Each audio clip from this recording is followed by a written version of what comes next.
So, as Nigeria celebrates independence today, I want you to ask yourself one simple question as a business owner. If you do not show up to your business for one full week, will your business still function effectively? So, welcome to this Management Mastery Masterclass.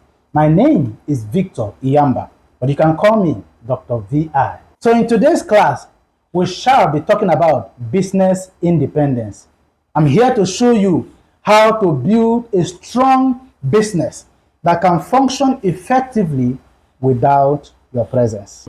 Business independence basically means creating processes, structures, systems, that enables your business to function in your absence. So just as Nigeria's independence was about self-reliance and nation building, your business must also gain independence from your daily hustle. So how do you do that? Number one, you must document your processes.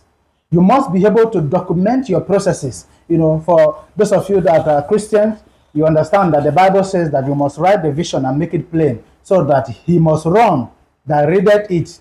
Whoever reads and understands the vision can be able to run with it. So document your processes such that even when your children grows up and you're not there, they can be able to follow those processes and still go on with the business. And also such that you can delegate your staff to use or follow through that process and still carry out the work if you're on holiday somewhere, relaxing and chilling. You might be looking at your business as very small, that you're just starting. You're not there yet. Please start now to document every process.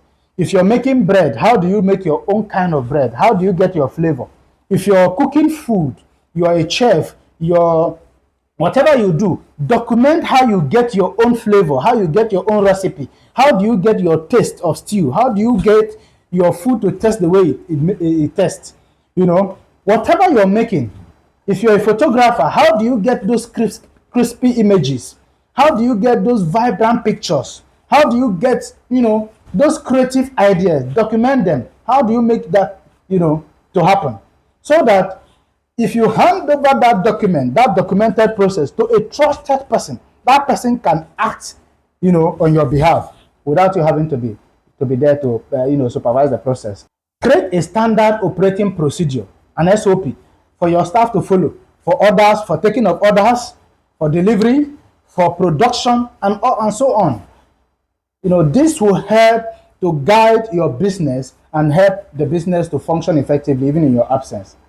Do that. It's very important. Now, the next point on how to build an effective business that can function without you is to train and delegate your staff. Now, first of all, you must train your staff. I know most of the time we have situations where people are scared to show their skills to their staff because they are afraid that this staff may run away and go and open his own business. Yeah, sure, it does happen, of course. We are aware of that. It does happen. But you cannot, because of fear of the unknown, continue to do it all by yourself because no man is an island.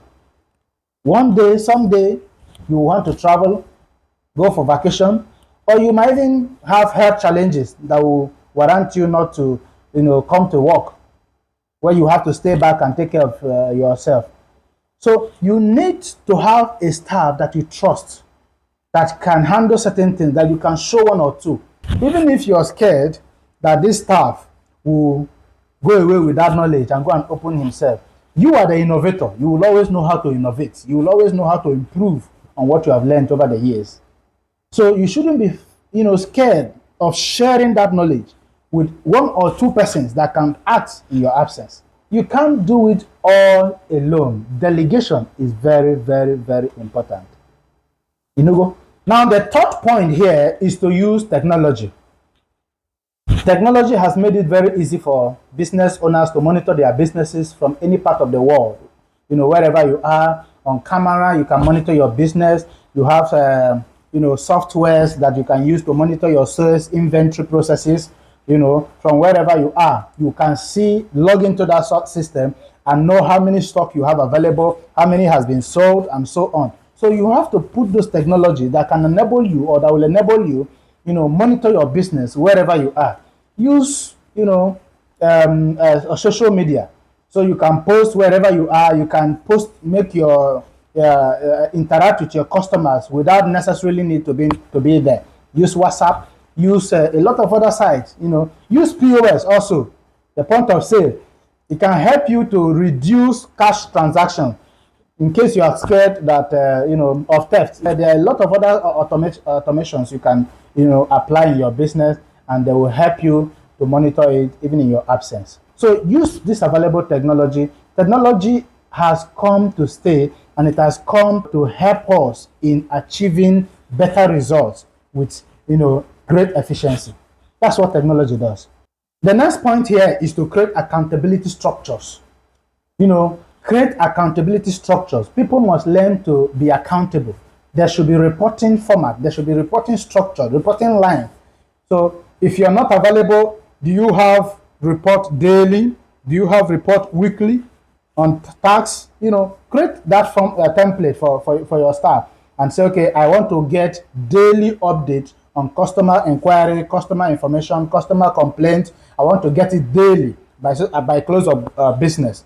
So, or if you create that, it enables you to monitor, certain things that happen. If anything happens on a particular day, by the end of that day, you will get a report of what happened and how it was handled, and you can attend to it immediately. If you need to advise, if you need to, counter whatever that has been done, you will be able to, handle it immediately. So create that reporting format, create that accountability format. Let people be accountable. Whoever you give jobs should have a way of reporting back to you. Create it. So the next point here is a very valid point. So you need to build a customer-facing independence. What do I mean by that?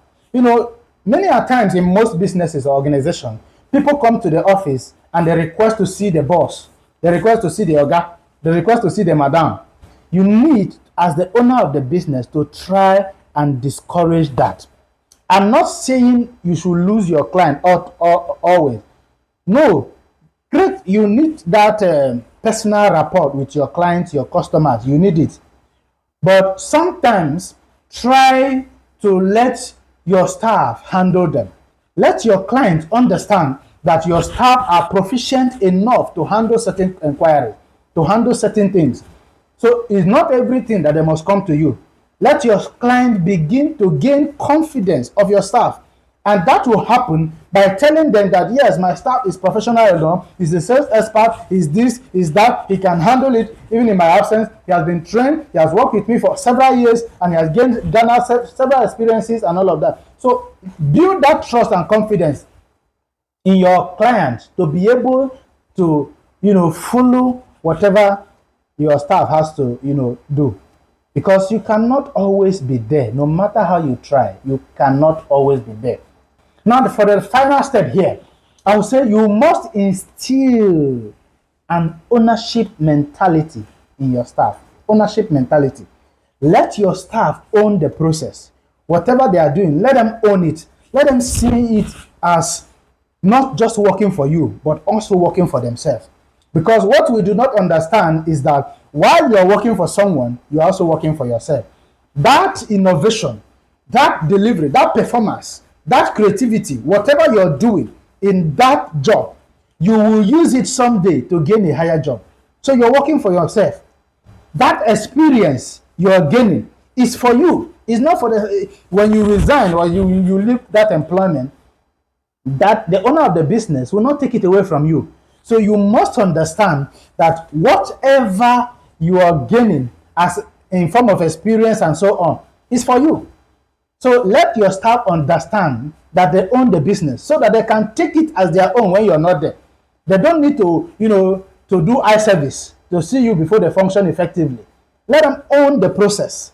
Let them understand that they are part of it, that this process, this business affect them and they affect the business. Let them understand that the actions and inactions have consequences for the business and to them too. Okay? So this is very important, and you must take it serious and initiate these steps. Like I always say, these things are practical. When you learn it, you need to engage. You need to engage immediately. So take steps from today to begin to structure your business and put systems and processes in place that will help the business to function effectively in your absence. Okay, if you're watching this video for the first time, please give us a follow, like, share, comment. Give us your experience, your comment, your input on today's topic on the comment section. We would like to hear from you. So the takeaway from today's class is that true independence of your business comes when your absence does not stop your business operations, but instead it proves the strength of the systems and processes that you have built over time. Because you know what? Now house will stand well. Now him landlord they live for much travel.